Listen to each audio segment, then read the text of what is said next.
ഗുരുർബ്രഹ്മ ഗുരുർവിഷ്ണു ഗുരുർദേവോ മഹേശ്വര ഗുരു സാക്ഷാൽ പരബ്രഹ്മ തസ്മൈ ശ്രീ ഗുരുവേ നമഃ. നമസ്കാരം, ഞാൻ സന്തോഷ് അമ്പലത്ര. ഇന്ന് നമ്മൾ പറയാൻ പോകുന്നത് ജ്യോതിഷത്തിൽ തന്നെ ഓരോ മാസങ്ങളിൽ ജനിച്ചാലുള്ള പ്രത്യേക ഫലങ്ങളാണ്. അപ്പോൾ നമ്മൾ മലയാളത്തിൽ ജനുവരി ഫെബ്രുവരി എന്ന് പറയുമ്പോൾ നമുക്ക് മലയാള മാസങ്ങൾ ചിങ്ങം കന്നി എന്നാണ് പെട്ടെന്ന് എല്ലാവരും മലയാള മാസങ്ങൾ പറയുമ്പോൾ പറയുന്നത്. അപ്പോൾ ജ്യോതിഷത്തിൽ നമ്മൾ കണക്കാക്കുന്നത് മേടം മുതലാണ്. അപ്പോൾ മേടമാസത്തിൽ ജനിച്ചവർക്ക് അല്ലെങ്കിൽ ഏപ്രിൽ 14 മുതൽ മെയ് 14 വരെ ഏകദേശം മേടമാസമാണ്. ഈ മേടമാസത്തിൽ ജനിച്ചവർ അല്ലെങ്കിൽ ഇംഗ്ലീഷ് മാസം എടുക്കുമ്പോൾ മേടം മാസമെന്ന് പറയുന്നത് ഏപ്രിൽ 14 മുതൽ മെയ് 14 വരെയുള്ള ഒരു കാലഘട്ടം. ചെറിയൊരു വ്യത്യാസങ്ങൾ ചില മാസങ്ങളിൽ വരാറുണ്ട്. എന്നിരുന്നാലും ഏകദേശം ഏപ്രിൽ 14 ടു മെയ് 14 മേടമാസം എന്ന് പറയുന്നത്. മേടമാസത്തിൽ അല്ലെങ്കിൽ ഈ ഇംഗ്ലീഷ് മാസത്തിൽ ഈ പറഞ്ഞ ഡേറ്റുകളുടെ ഇടയിൽ ജനിച്ചവർക്കൊക്കെ ഉള്ള ഒരു പൊതുഫലം എന്ന് പറയുന്നത്, ഈ സമയത്ത് ജനിച്ചവർക്ക് സഞ്ചരിക്കുവാനുള്ള താല്പര്യം വളരെ കൂടുതലായിരിക്കും. അപ്പോൾ ഒരിടത്തും അടങ്ങിയിരിക്കാത്ത ഒരു സ്വഭാവ പ്രകൃതിയായിരിക്കും. എപ്പോഴും ഇവർക്ക് എന്തെങ്കിലുമൊക്കെ ചെയ്തുകൊണ്ടിരിക്കുകയോ അല്ലെങ്കിൽ എപ്പോഴും എന്തെങ്കിലുമൊക്കെ ചെയ്യാൻ ആഗ്രഹിക്കുകയോ അതിനുവേണ്ടി ശ്രമിക്കുകയോ ഒക്കെ ചെയ്യുന്ന ഒരു രാശിക്കാരാണ് മേടം രാശിക്കാർ. അപ്പോൾ സഞ്ചരിക്കാനുള്ള ശീലം അവർക്ക് ജന്മനാ തന്നെ വളരെ ഉണ്ടാവും. അപ്പോൾ യാത്ര ചെയ്യാനും പിന്നെ എപ്പോഴും ഇവരുടെ ജോലി തന്നെ എടുക്കുമ്പോൾ നമുക്ക് അറിയാം, സഞ്ചരിക്കുന്ന ജോലികളായിരിക്കും ഇവർക്ക് കൂടുതൽ പേർക്കും നമ്മൾ നോക്കുന്നത്. യാത്ര ചെയ്യുന്ന ജോബായിരിക്കും, അല്ലെങ്കിൽ ജോലി സ്ഥലത്തോട്ട് യാത്ര ചെയ്തു പോകുന്ന ഒരു സ്വഭാവവിശേഷം ഇവർക്ക് ഉള്ളതായിട്ട് കാണുന്നുണ്ട്. അതുപോലെ തന്നെ പല പല കഴിവുകൾ പ്രകടിപ്പിക്കുന്നവരായിരിക്കും ഈ മേടൻ രാശിക്കാർ. അവർക്ക് അറിയാത്ത വിഷയങ്ങളില്ലായിരിക്കും. അപ്പോൾ എല്ലാ വിഷയങ്ങളിലേക്കും ഇവർക്ക് അറിവ് സമ്പാദിക്കുവാൻ ഒരു വലിയ ത്വര തന്നെ ഇവർക്കുണ്ടാകും. എല്ലാ മേഖലകളിലും അവരെ കൊണ്ട് അറിയാൻ പറ്റുന്ന ഇതൊക്കെ മനസ്സിലാക്കി വെക്കാൻ ശ്രമിക്കുന്നവരായിരിക്കും ഈ മേടം രാശിയിൽ ജനിക്കുന്നവർ. പിന്നെ കണക്ക് അല്ലെങ്കിൽ ഗണിതശാസ്ത്രത്തിൽ ഇവർക്ക് വളരെ താല്പര്യമുള്ളവരും അല്ലെങ്കിൽ അത് മെനക്കെട്ടിരുന്ന് പഠിക്കുന്നവരും മറ്റുള്ളവരെ പഠിപ്പിക്കാൻ ഉത്സാഹപ്പെടുന്നവരുമായിരിക്കും ഈ മേടം രാശിയിൽ ജനിച്ചാലുള്ള ഒരു വലിയ ഗുണമായിട്ട് പറയുന്നത്. അപ്പം ഗണിതത്തിൽ വലിയ താല്പര്യമുള്ളവർ ആയിരിക്കും മേടം രാശിയിൽ ജനിക്കുന്നവർ. അതുപോലെ തന്നെ എല്ലാ വിഷയങ്ങളിലും ഇവർക്ക് അറിവ് സമ്പാദിക്കുവാനുള്ള ആഗ്രഹം ഇവർ പലപ്പോഴും ഇവരെ നമ്മൾ നിരീക്ഷിച്ചാൽ മനസ്സിലാവും. അപ്പോൾ എന്ത് വിഷയമായാലും പുതിയ പുതിയ വിഷയങ്ങൾ പഠിക്കുവാൻ ഇവർക്ക് എപ്പോഴും ഒരു മടിയും കാണിക്കാത്തവരാണ്. പിന്നെ സർക്കാർ ജോലി കിട്ടാൻ സാധ്യതയുള്ള ഒരു രാശിക്കാരാണ് മേടം രാശിക്കാർ. സർക്കാർ ആനുകൂല്യങ്ങളും സർക്കാർ നിന്നുള്ള പിന്നെ ജോലിയായാലും അല്ലെങ്കിൽ അതിനെക്കൊണ്ടുള്ള മേഖലകളായാലും അതൊക്കെ ഈ രാശിക്കാർക്ക് പെട്ടെന്ന് വഴങ്ങിക്കൊടുക്കുന്ന ഒരു കാലമായിട്ട് കാണുന്നുണ്ട്. പിന്നെ രാഷ്ട്രീയത്തിൽ പ്രവർത്തിക്കുന്നവരും മേടം രാശിക്കാർ ഒരുപാട് പേര് കാണുന്നുണ്ട്. അതേപോലെ തന്നെ സിനിമ സീരിയൽ മേഖലകളിലും വർക്ക് ചെയ്യുന്നവരും മേടം രാശിക്കാർ ഒരുപാട് കാണുന്നുണ്ട്. പിന്നെ ഇവരുടെ അഭിപ്രായങ്ങൾ ഇടയ്ക്കിടയ്ക്ക് ഒരു യുക്തി അനുസരിച്ച് മാറ്റിക്കൊണ്ടിരിക്കുവാനുള്ളൊരു സാധ്യതയുണ്ട്. എന്നാൽ ഉറച്ച് നിൽക്കുകയും ചെയ്യും. ഇവരുടെ തീരുമാനങ്ങളിൽ ഉറച്ച് നിൽക്കുകയും, പക്ഷേ അഭിപ്രായങ്ങൾ യുക്തി അനുസരിച്ച് അവർ മാറ്റാൻ മടിയില്ലാത്തവരാണ്. അതൊരു നല്ല ഗുണമായിട്ട് കാണുന്നത്. കാരണം തെറ്റാണ് നമ്മൾ പറയുന്ന കാര്യം ശരിയല്ല തെറ്റാണെന്ന് മനസ്സിലാക്കിയാൽ അത് തിരുത്തുവാനുള്ള ഒരു മനസ്സ് ഈ രാശിക്കാർക്ക് വളരെ നന്നായിട്ടുണ്ട്. പിന്നെ അമ്മയുമായിട്ടുള്ള വളരെ അടുപ്പമുള്ളവരായിരിക്കും. പക്ഷേ പ്രത്യക്ഷത്തിൽ അവർ അമ്മയുമായിട്ട് എപ്പോഴും വഴക്ക് കൂടുന്നവരോ അല്ലെങ്കിൽ അഭിപ്രായ വ്യത്യാസമുള്ളവരോ ആണെങ്കിലും ഇവരുടെ മനസ്സ് എപ്പോഴും അമ്മയുമായിട്ട് അടുത്തിരിക്കുന്നതായിട്ട് കാണുന്നുണ്ട്. അപ്പോൾ ഇതൊരു വല്ലാത്ത കോമ്പിനേഷനാണ്. അമ്മയും ഈ മേടൻ രാശി ജനിച്ച ആണായാലും പെണ്ണായാലും മക്കളും തമ്മിലുള്ള ആ ഒരു ആത്മബന്ധം വളരെ വലുതാണ്. അതുപോലെ തന്നെ ഇവർക്ക് മറ്റുള്ളവരെ നയിക്കുവാനുള്ള ശേഷി വളരെ കൂടുതലാണ്, ലീഡർഷിപ്പ് എന്ന് പറയും. അപ്പോൾ ഈ ക്വാളിറ്റി വളരെ ഈ രാശിക്കാർക്കുണ്ട്. പിന്നെ എന്തും മുന്നിൽ നിന്ന് നേരിടുവാനുള്ള ഒരു ശാരീരിക ശക്തിയും മാനസിക ശക്തിയും ഈ രാശിക്കാർ പ്രകടിപ്പിക്കാറുണ്ട്.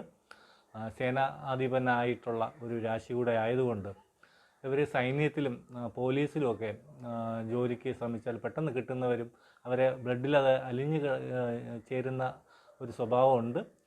ജാതകം കൂടെ ഒന്ന് പരിശോധിച്ച് ചൊവ്വയുടെ ബലമൊക്കെ ഒന്ന് നമുക്ക് മനസ്സിലാക്കി കഴിഞ്ഞാൽ അത് എത്രത്തോളം ഈ രാശിക്കാർക്ക് ഗവൺമെൻറ് ജോലി കിട്ടും, അത് ഏത് മേഖലയിലാണ് അവർക്ക് കിട്ടാവുന്ന ജോലി എന്നൊക്കെ നമുക്ക് നേരത്തെ പറയാൻ പറ്റും.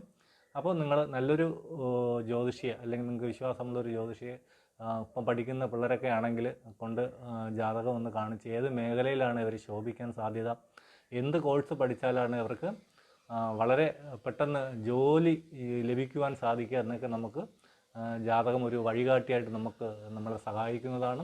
അപ്പോൾ ആവശ്യമില്ലാത്ത വിഷയങ്ങളൊക്കെ എടുത്ത് പഠിച്ച് സമയവും പൈസയും കളയാതെ അവനവന് അല്ലെങ്കിൽ ആ ജാതകന് ഏത് മേഖലയിലാണ് നന്നായിട്ട് വ്യക്തിമുദ്ര പതിപ്പിക്കാൻ സാധിക്കുക, ആ മേഖല കണ്ടെത്തി അതിലോട്ട് അവനെ തിരിച്ചു വിട്ട് കഴിഞ്ഞാൽ തീർച്ചയായിട്ടും നമ്മൾ അവർക്ക് ചെയ്തു കൊടുക്കുന്ന വലിയ ഉപകാരമാണ്.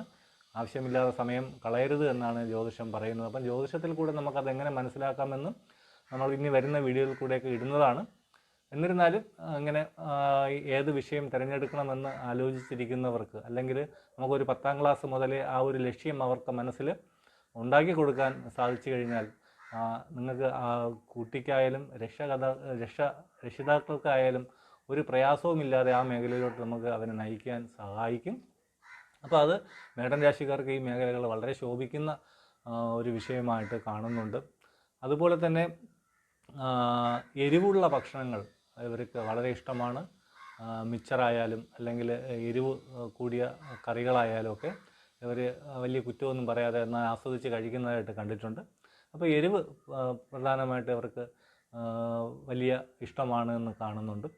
അതുപോലെ തന്നെ രക്തസംബന്ധമായ രോഗങ്ങൾ ഇവർക്ക് വരുവാനുള്ള സാധ്യത ഉള്ള രാശിക്കാരാണ് മേടം രാശിക്കാർ. അപ്പോൾ അത് നിങ്ങൾ എന്തെങ്കിലുമൊക്കെ പ്രയാസങ്ങൾ വരികയാണെങ്കിൽ ഉടനെ നല്ലൊരു ചികിത്സാ വിദഗ്ധനെ കാണുക അല്ലെങ്കിൽ ഡോക്ടറെ കണ്ട് അതിനുള്ള പ്രതിവിധികൾ ചെയ്യുക.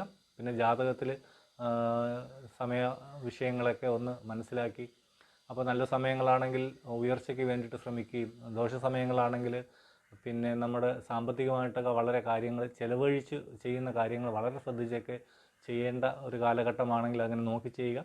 എപ്പോഴും ജ്യോതിഷം ഒരു വഴികാട്ടിയായിട്ട് മാത്രം തിരഞ്ഞെടുക്കുക. ജ്യോതിഷത്തിൽ ദോഷങ്ങളാണ് പറയുന്നതെങ്കിൽ അങ്ങനെ തന്നെ വരണം എന്നില്ല. അതിനെ മനസ്സിലാക്കി നമ്മൾ വേണ്ട രീതിയിലുള്ള പ്രാർത്ഥനകളും പരിഹാരങ്ങളൊക്കെ ചെയ്ത് മുന്നോട്ട് പോകാൻ പറ്റും. ആ ഒരു ദോഷങ്ങളെ ഒഴിവാക്കി എടുക്കാൻ പറ്റും. അപ്പോൾ അതുകൊണ്ട് ആരും അങ്ങനെ ഉള്ള ദോഷകാലങ്ങളാണ് എങ്കിൽ പോലും നമുക്കതിനെ ഗുണകരമാക്കി എടുക്കാൻ പറയുന്ന ഒരുപാട് കാര്യങ്ങൾ ജ്യോതിഷത്തിലുണ്ട്. അപ്പോൾ ജ്യോതിഷം എപ്പോഴും നമുക്കൊരു വഴികാട്ടിയായിരിക്കും. അപ്പോൾ മേടമാസത്തിൽ ജനിച്ചവരെ കുറിച്ചിട്ടുള്ള പൊതുഫലങ്ങളാണ് പറയുന്നത്. ഈ പൊതുഫലങ്ങൾ എന്ന് പറയുമ്പോൾ ജാതകത്തിൽ ഓരോ മേടം രാശിയിൽ ജനിച്ചവർക്കും പല വ്യത്യാസമായ സ്വഭാവങ്ങൾ നമ്മൾ പറയുന്നതല്ലാതെ കണ്ടിട്ടുണ്ട്. പക്ഷെ അത് ജാതകത്തിൻ്റെ ഗ്രഹങ്ങളുടെ ഓരോ സ്ഥാനം അതിൻ്റെ ബലങ്ങളും ഒക്കെ നോക്കിയിട്ടാണ് അത് നമ്മൾ തീരുമാനിക്കുന്നത്. ഇത് പൊതുഫലങ്ങളാണ്. അപ്പോൾ ഈ പറഞ്ഞ ഫലങ്ങൾ ഈ പറഞ്ഞ പോലെ പല രീതിയിലും ഈ ജാതകന് അല്ലെങ്കിൽ ഈ മാസത്തിൽ ജനിച്ചവർക്ക് പ്രത്യക്ഷമായും പരോക്ഷമായും വന്നു ഭവിക്കുവാനുള്ള യോഗവും സാധ്യതയൊക്കെ കാണുന്നുണ്ട്. പിന്നെ അതുപോലെ തന്നെ ഈ രാശിക്കാരുടെ ഒരു പ്രധാന കാര്യം അല്ലെങ്കിൽ പ്രധാനമായിട്ടുള്ള വിഷയം എന്ന് പറയുന്നത് ഇവർക്ക് ധനത്തിന് വലിയ ബുദ്ധിമുട്ടുകളൊന്നും ഒരിക്കലും ഉണ്ടാവില്ല എന്ന് കാണിക്കുന്നുണ്ട്.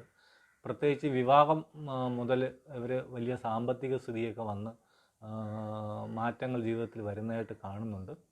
അതുപോലെ തന്നെ നല്ല സുന്ദരിയായ അല്ലെങ്കിൽ സുന്ദരനായ പിന്നെ ജീവിത പങ്കാളിയെ ലഭിക്കുന്ന ഒരു രാശിക്കാരാണ് മേടം രാശിക്കാർ. പിന്നെ എല്ലാ കാര്യത്തിലും സാമർഥ്യം ഇവർക്കുണ്ടാവും.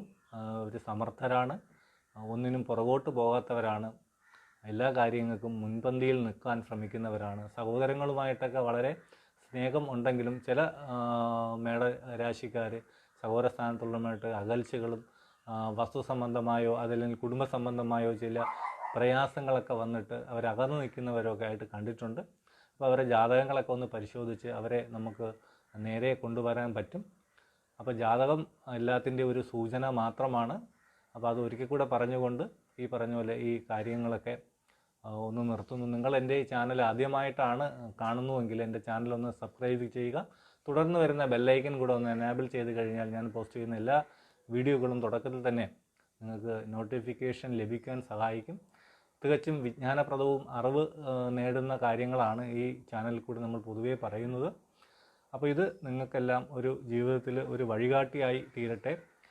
നിങ്ങളുടെയും നിങ്ങളുടെ കുടുംബത്തിൻ്റെയും ക്ഷേമവും ഐശ്വര്യവും സമാധാനവും ജഗദീശ്വരൻ എല്ലാവർക്കും നൽകട്ടെ എന്ന് ഒരിക്കൽ കൂടെ പ്രാർത്ഥിച്ചുകൊണ്ട് നിർത്തുന്നു. ഇനി അടുത്ത വീഡിയോയിൽ ഇടവം രാശിയിൽ ജനിച്ചവരുടെ പൊതുഫലങ്ങൾ നമ്മൾ ചിന്തിക്കാം. അപ്പോൾ ഈ വീഡിയോ കാണുന്നവരെ നിങ്ങൾ ജനിച്ച മാസം ഏതാണെന്ന് കമൻറ്റ് ചെയ്യുക. അപ്പം നമുക്ക് എത്രയും പെട്ടെന്ന് തന്നെ ആ ഒരു മാസത്തിലെ ഫലങ്ങൾ ഇതിൽ പറയുന്നതാണ്. നന്ദി, നമസ്കാരം.